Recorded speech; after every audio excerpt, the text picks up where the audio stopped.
আসসালামু আলাইকুম everyone, welcome to my new blog. আজকে বিকেলের নাস্তা হিসেবে চাপটি পিঠা বানাবো। তো ভাবলাম যে চাপটি পিঠা যেহেতু বানাচ্ছি, তো সেই রেসিপিটা আপনাদের সাথে একটু শেয়ার করি। রেসিপি তেমন কিছু না, জাস্ট একটু যেভাবে আমি প্রসেসিং করেছি বা বানিয়েছি সেটাই আপনাদের সাথে শেয়ার করব। তো আজকে আমি চালের গুঁড়ি নিয়ে নিয়েছি। এখানে চালের গুঁড়ির সাথে আমি আজকে চাপটিটা একটু কালারিংভাবে তৈরি করব। অনেক সময় সাদা চাপটিও খায় অনেকে, বাট আজকে একটু হলুদ মরিচ তারপর পেঁয়াজ সব কিছু দিয়েই আমি ভাবলাম যে একটু চাপটিটা তৈরি করি। তো এখানে আমি চালের গুঁড়ার সাথে লবণ মিশিয়ে নিয়েছি, আর পরিমাণ মতো হলুদের গুঁড়া দিয়ে দিলাম, আর দেব পরিমাণ মতো মরিচের গুঁড়া। আর এখানে আমি ছোট ছোট টুকরা করে কেটে নিয়েছি আর কি কাঁচামরিচ, তো সেটাকেও দিয়ে দিলাম। আর এখানে দিয়ে দিব বেশ কিছু পরিমাণ পেঁয়াজ। তো এই চাপটিটা আমার দাদির হাতের, মানে আমি যতগুলো এই পর্যন্ত চাপটি খেয়েছি সবচেয়ে ফেভারিট হচ্ছে আমার দাদির হাতের ছিল, মানে খুবই মজা হতো। আর এই যে হচ্ছে এটা আমাদের গাছের পুদিনা পাতা, মানে আমাদের ছাদে ছোট্ট একটা গাছ আছে পুদিনা পাতার, তো সেখান থেকেই মা পেড়ে এনে দিয়েছে। তো পুদিনা পাতা ধনে পাতা এগুলো কিন্তু চাপটিতে অ্যাড করলে যতটা সুন্দর ফ্লেভার হয়, খেতেও কিন্তু খুবই অসাধারণ হয়। তো যা বলছিলাম, আমার দাদির হাতের চাপটিটা এখনও পর্যন্ত মানে ভুলতে পারি না। আসলে এখন দাদি বেঁচে নেই, খুবই মিস করি তাকে। তো ওনার হাতের এই খাবারটা, মানে আমার দাদির হাতের সব খাবারই ভীষণ মজাদার ছিল, আর চাপটিটা ছিল একদম মানে বেস্ট।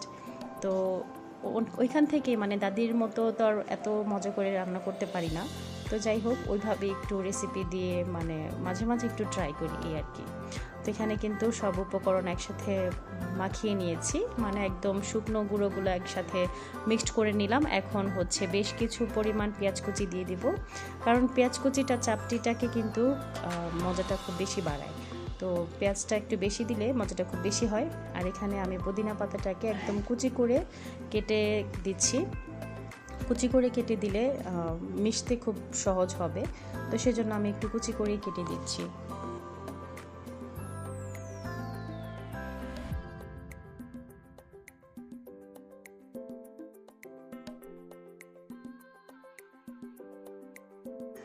এখন হচ্ছে শুকনো উপকরণগুলোর সাথে আমি পুদিনা পাতা কুচি করাটাকেও মিশিয়ে দিলাম।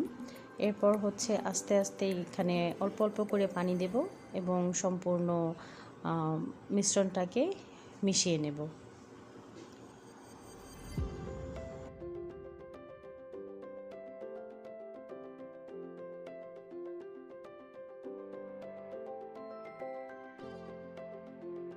আর পানিটা দেওয়ার সময় কিন্তু অবশ্যই খেয়াল রাখতে হবে, একদম অল্প অল্প করে পানি দিতে হবে আর মিশ্রণটাকে মিক্সড করতে হবে।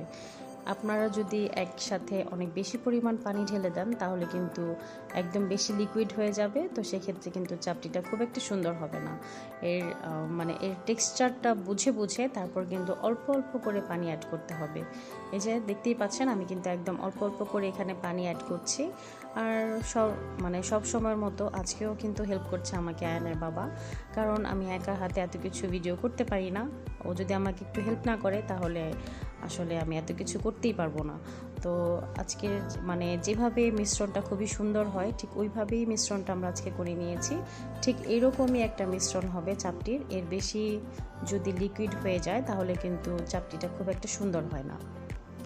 এখন মিশ্রণটাকে খুব ভালোভাবে মিশিয়ে নিতে হবে।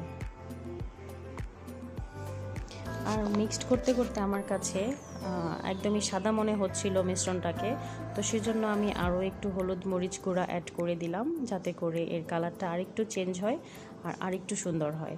যেহেতু আজকে একটু কালারফুল চাপটি তৈরি করব, তো সেহেতু আরেকটু কালার না হলে কিন্তু দেখতে সুন্দর হবে না। তো এই জন্য আমি আরেকটু মরিচ হলুদ দিয়ে এখন মিশ্রণটাকে আরও ভালো করে নেড়েচেড়ে মিক্সড করে নিব। আর এখন আমি একটা চামচের সাহায্যে আরেকটু ভালো করে মিশ্রণটাকে মিশিয়ে নিচ্ছি। এখানে একটা কথা বলে রাখি, মিশ্রণটাকে যত সুন্দর করে মিক্সড করবেন চাপটি পিঠা কিন্তু ততটা সুন্দর হবে। তো এখানে আয়ান এখন আমাদেরকে ভিডিও করছিল, তো ও আমাকে বিভিন্ন রকম প্রশ্ন করছিল, আর আমি ওর সাথে কথা বলতে বলতে একটু হাসছিলাম।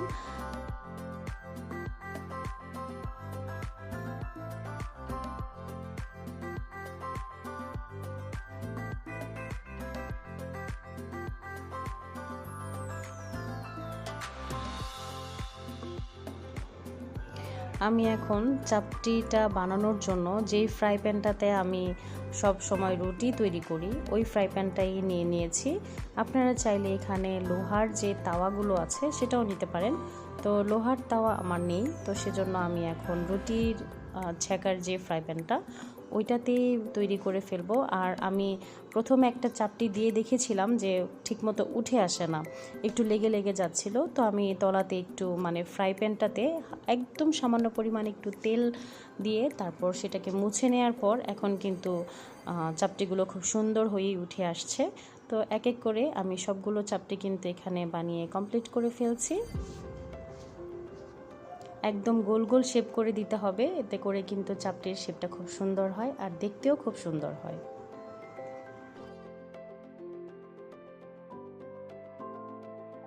আর যেহেতু সন্ধ্যার নাস্তা সাথে তো চা আছেই, তো আমি আরেক চুলাতে চাও বসিয়ে দিয়েছি। তো একসাথে দুইটা খাবারই আমার রেডি হয়ে যাচ্ছে, একদিকে চাপটি হচ্ছে একদিকে চাটাও হয়ে গেল। আর এই তো চাপটিগুলো কিন্তু খুবই সুন্দর হয়েছে, একদম মুচমুচে, যেরকম চাপটিটা আমাদের পছন্দ ঠিক ওই রকমই হয়েছে। আর এরকম চাপটি দিয়ে কিন্তু শুটকির ভর্তা বলেন, তারপর গরুর মাংস বা চিকেন যেটা দিয়েই খাই না কেন খুবই মজা হয়। আর অনেকে খালি পছন্দ করে, কিন্তু আমি কেন জানি না খালি একদমই খেতে পারি না। আমার কাছে মনে হয় যে একটু শুটকি ভর্তা হলে বা একটু যে কোনো তরকারি, মাংসর তরকারি হলে ভীষণ মানে মজাটা আরও দ্বিগুণ বেড়ে যায়। তো এই চাপটির সাথে আজকে আমাদের ঘরে চিকেন রান্না করেছিলাম, তো সেই চিকেনটাই নিয়ে নিয়েছি। আর আরেকটা কথা আপনাদেরকে বলি, এখানে কিন্তু অলরেডি আমরা সবগুলো চাপটি খেয়ে ফেলেছি। তো তরকারি অনেকগুলো ছিল, সেগুলোও খাওয়া হয়ে গেছে, কিন্তু খেতে খেতে আমার ভিডিও করতে একদমই মনে ছিল না। তো একদম লাস্টে আমার মনে পড়েছে যে আমার ভিডিও করাটা হয়নি, তো সেজন্য একদম তরকারির শেষে পর্যায়ে চলে এসেছে, এখানেই আমি একটু ভিডিও করে নিলাম। তো যাই হোক, আজকে এই পর্যন্তই। আজকের ভিডিওটা ভালো লাগলে লাইক, শেয়ার, সাবস্ক্রাইব করতে ভুলবেন না। সবাই ভালো থাকবেন। আল্লাহ হাফিজ।